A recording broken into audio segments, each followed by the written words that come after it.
Alright, Kristen Peters up against Craig Scriven. Craig's closest to you over there on the hill. Kristen's closest to us here in the tower on the blue and silver bike. A few moments later.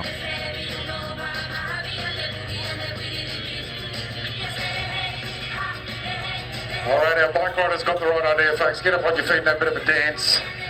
And there's a little bit of downtime while we're trying to deal with this computer meltdown.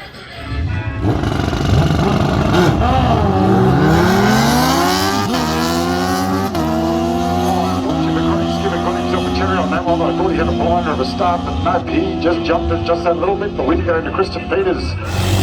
First time races here at Springmount. They've been having a great time all weekend.